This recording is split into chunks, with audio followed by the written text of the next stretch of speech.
Hey everyone, today on the BodCast I'm talking with world-renowned performance expert Steve Magness.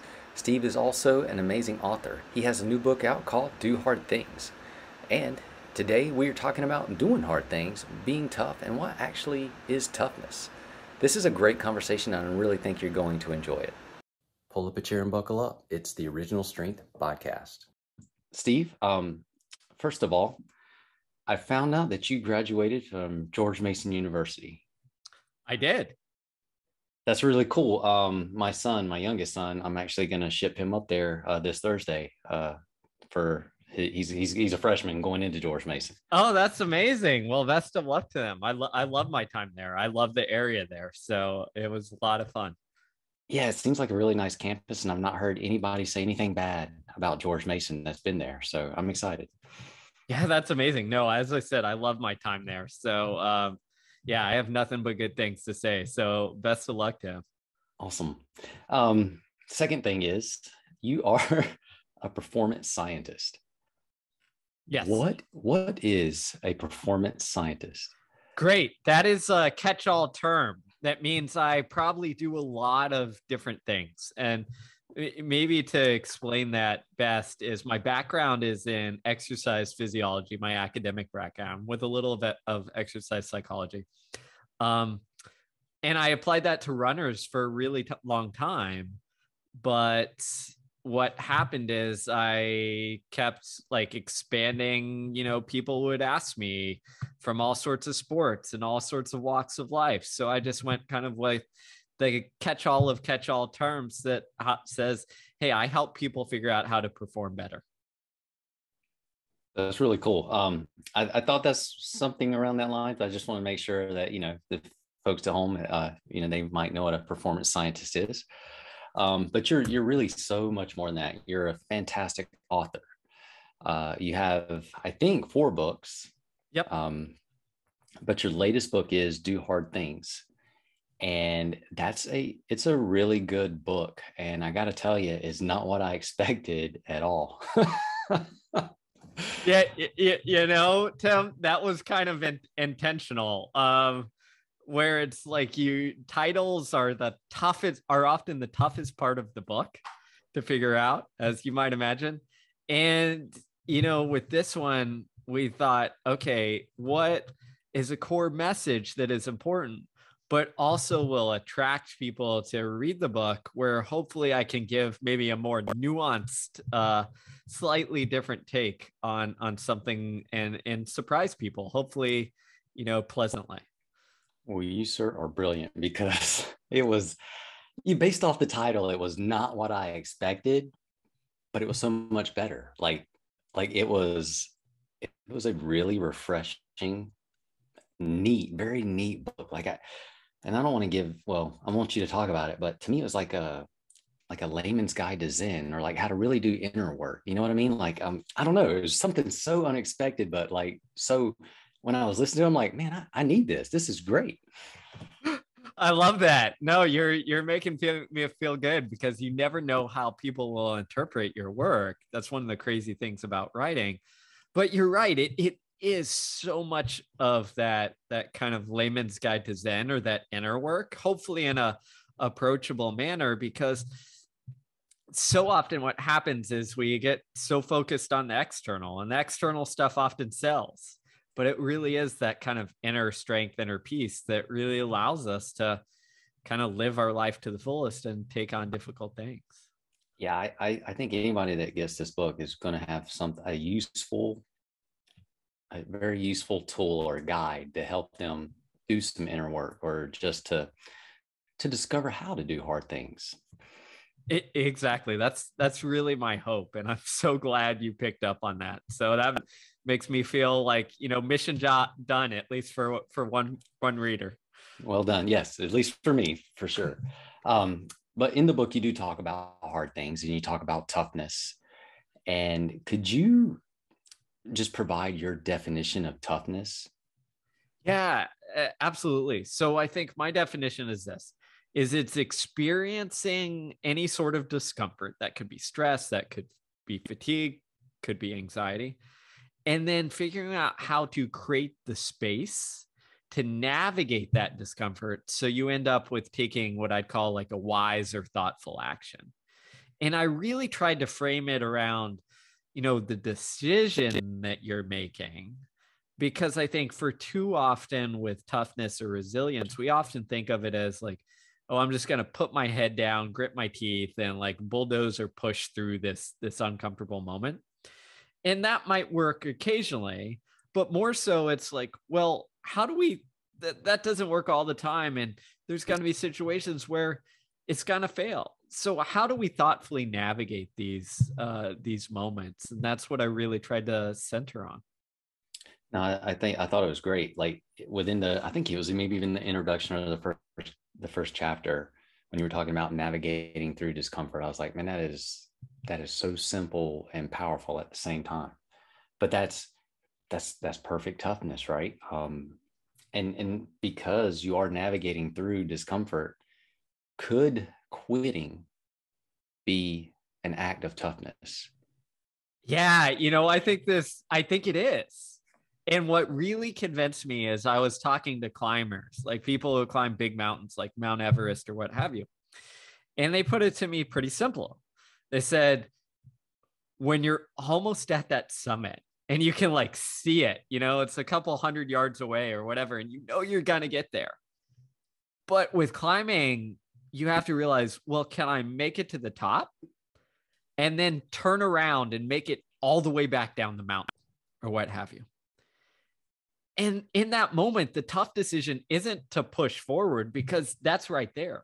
The tough decision is to stop, pause, and take a moment and realize, do I have the capabilities to make it the top and all the way back down? And if I don't, I need to quit.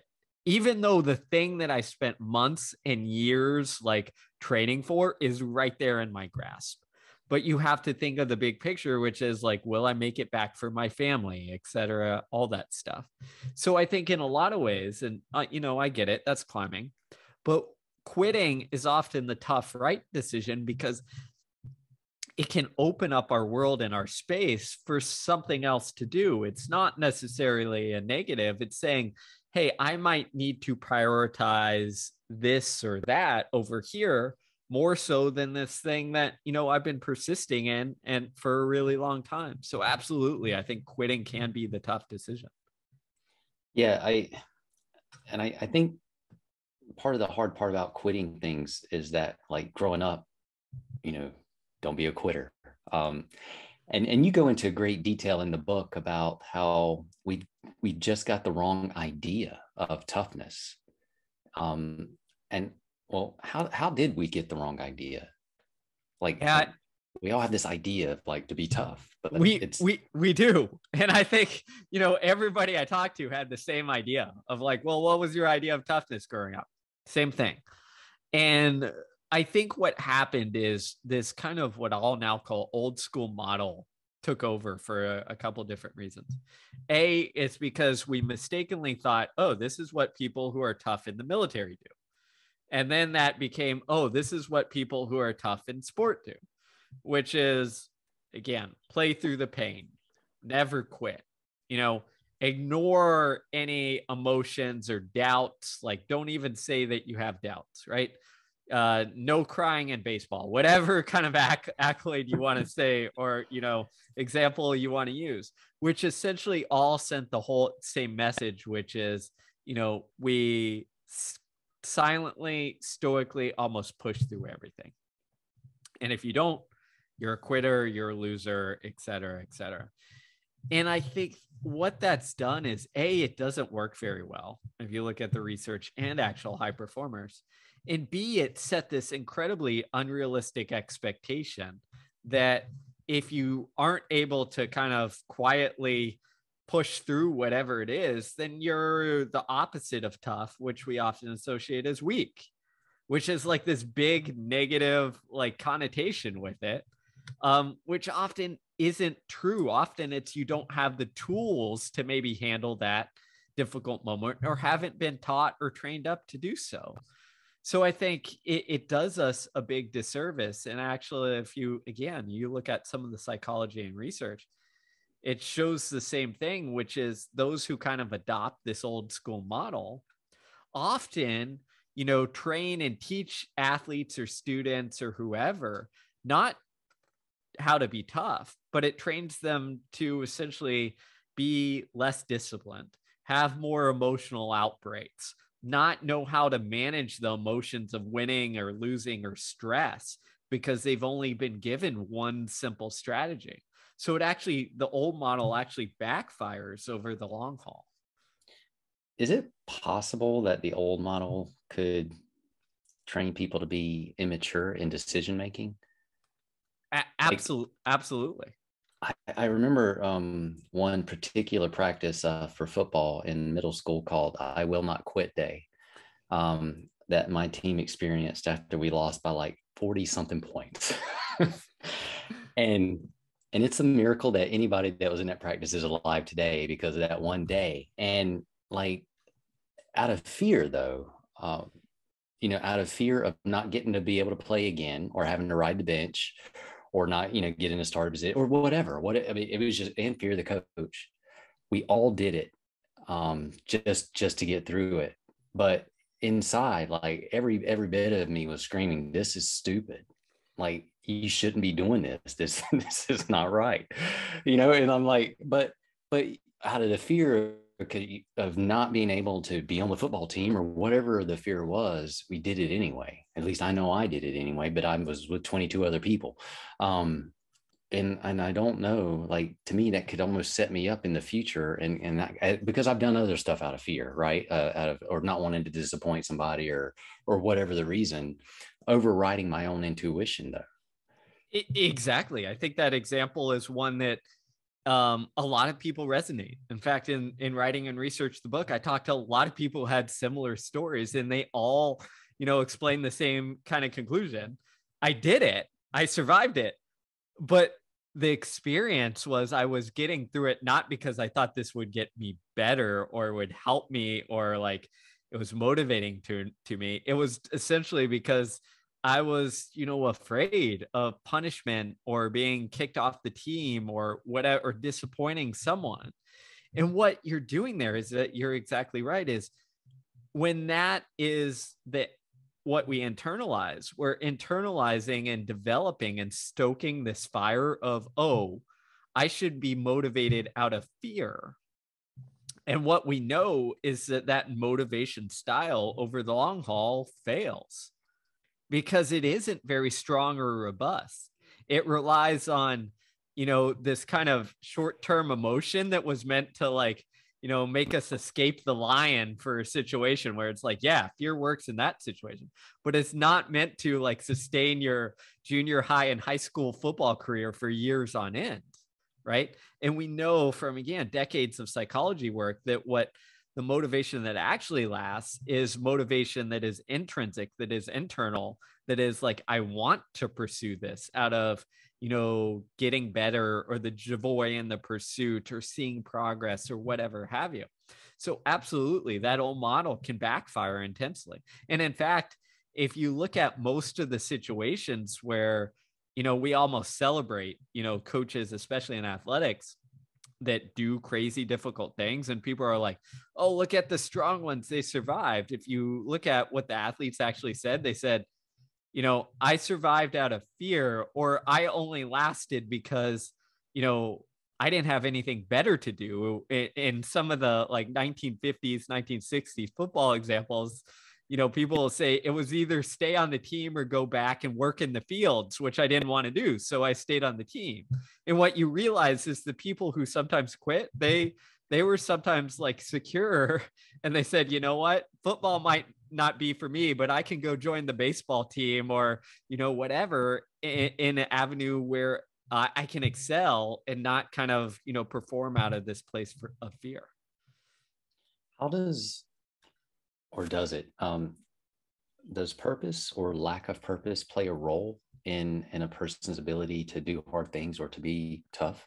Yeah, purpose is what I'd call the ultimate performance enhancer. Meaning, if you have a purpose or meaning that is greater than yourself, that isn't just like, oh, I want to make some money or cash or whatever have you, but I guess it could be that if that like helps your family or what have you, but that is something that is greater than yourself. Actually, it makes things seem a little bit more manageable, and also allows you to tap into a little bit of extra resources. The way I like to think about it is that whenever we go through a stressful or difficult moment that requires some kind of toughness or resilience, our brain's job is to protect us. So it sounds that alarm to say like, hey, you might not want to push because you could be in physical danger, or you might not want to go on stage because your identity or ego could be threatened. So our brain is protective. When we have a strong purpose, essentially what it does is it say, yes, you might be under threat, but your brain's almost like, I see the motivation behind it. I see that this is incredibly meaningful and powerful to you. So I'm going to loosen the reins and not sound the alarm as much, because like this is worth the risk. It's worth pushing a little bit further because it means so much to you and your family or your support or whatever have you. So absolutely, I think one of the key things is developing a sense of purpose that is meaningful and then also authentic to who you are and what you're trying to pursue. Is purpose the same thing as drive, or are they related? Yeah, so I think they're incredibly related. I think purpose is kind of like this higher level, greater than yourself. Drive is often like the motivation behind it. So I think they're deeply interconnected. Cool. You have 4 pillars of toughness. One of the pillars is listening to your body. How can self-awareness of your body help a person become more tough or more able to navigate through difficult situations? Yeah. So here is again one of those spots where I think the old school model gets it wrong, because it's like ignore all this stuff. But what we feel and the signals our body is sending us are vital. They're our communication system.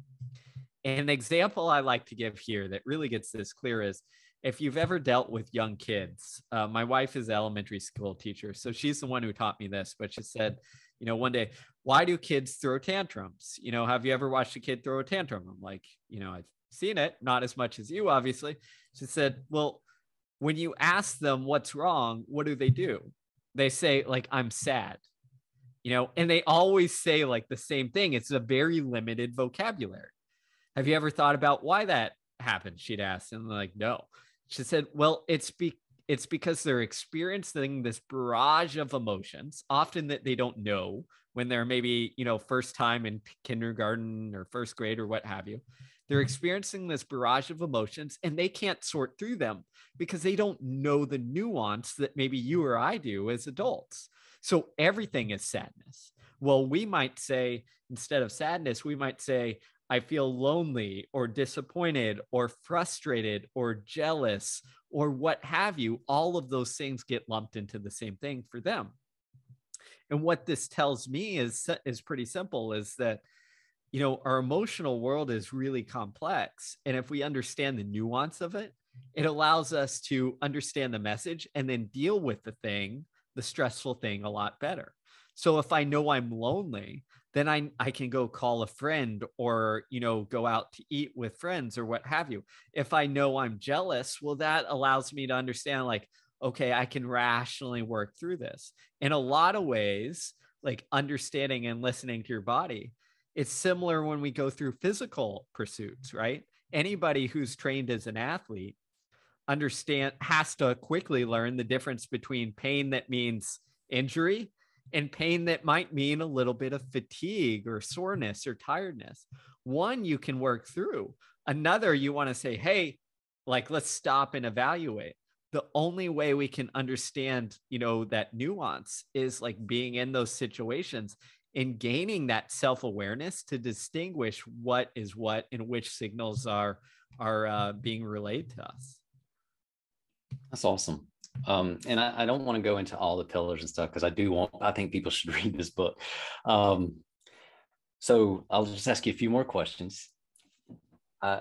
as far as developing toughness goes, just to pick your brain, do you think toughness, which would be better, signing up for a Spartan race or maybe having conversation? Oh, that's a great question, Tim.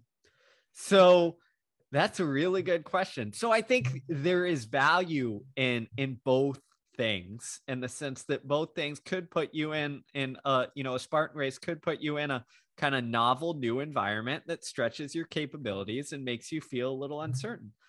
But I think there's so much value in creating, having conversations and connection as well, that can almost give you kind of the social support that allows you to take on challenges as well. So I think there's a lot of intertwinement there and like different avenues.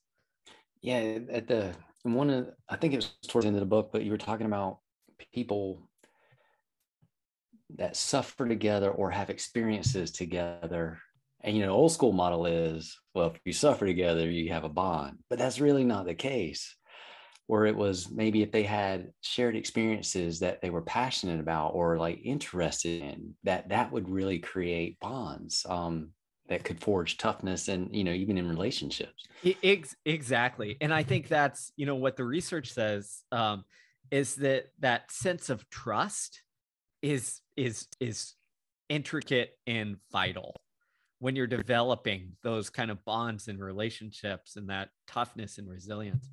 And we often get it wrong, in the sense that we think we need to trust someone first before we maybe are vulnerable and share with them.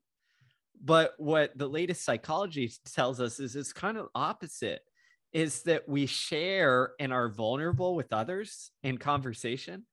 And that signals to them that says, oh, wait a minute, Tim trusts me, because like he shared something that's pretty vulnerable. So I'm going to reciprocate that and share something a little, vulnerable or personal to me. And that is how those bonds form. So they can absolutely happen in doing difficult things together. But it's often like doing difficult things in that shared passion space where you're both interested, where you both can kind of take down the wall a little bit and be yourself and be who you are and show that other person kind of who you are.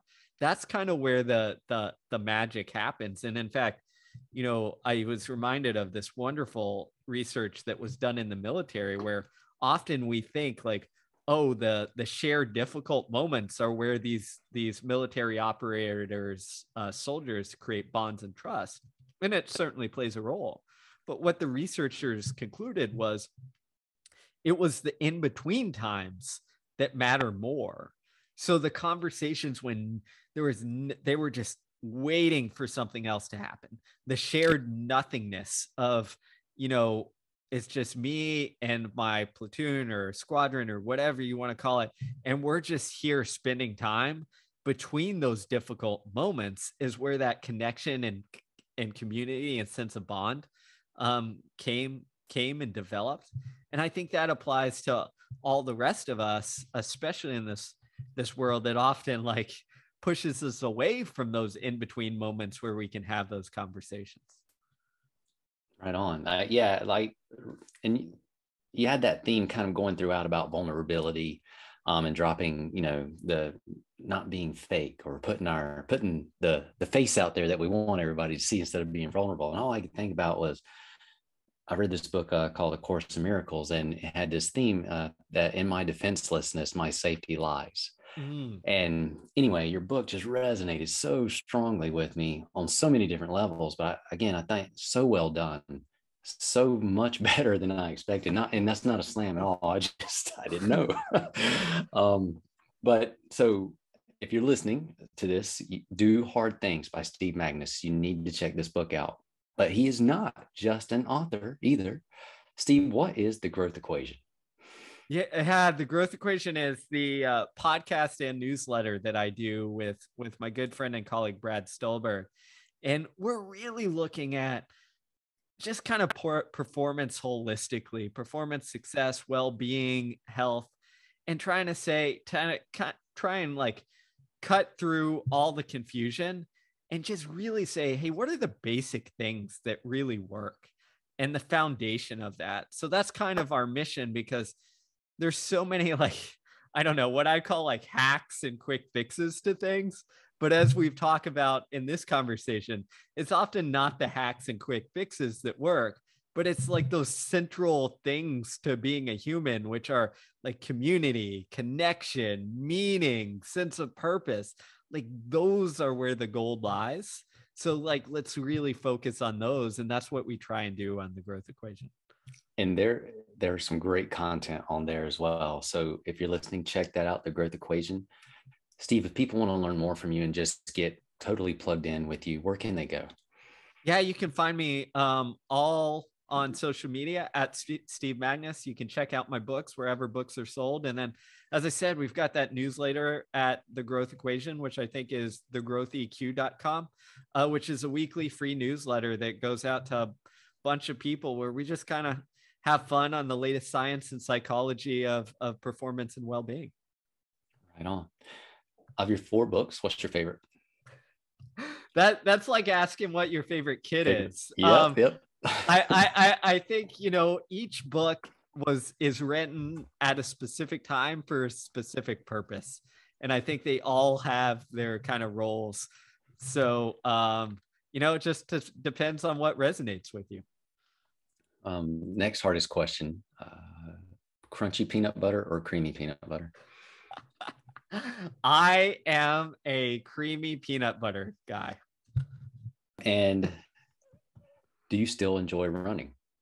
I do. It is, you know, I've been a runner for a very long time, but its importance has shifted. It used to be competition. And now to me, it's really about, you know, it's time by myself, out in nature, running on paths and trails where it's, you know, I don't listen to music. I don't listen to podcasts.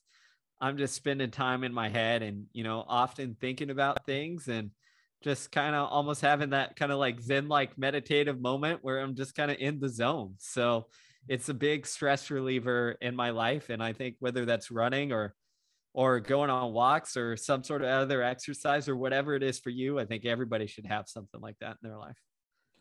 Right on. Amen. Steve, thank you so much for being on the show. This has been fantastic. Oh, thanks so much, Tim. I really enjoyed it. Thanks for listening, everyone. Now get outside and play.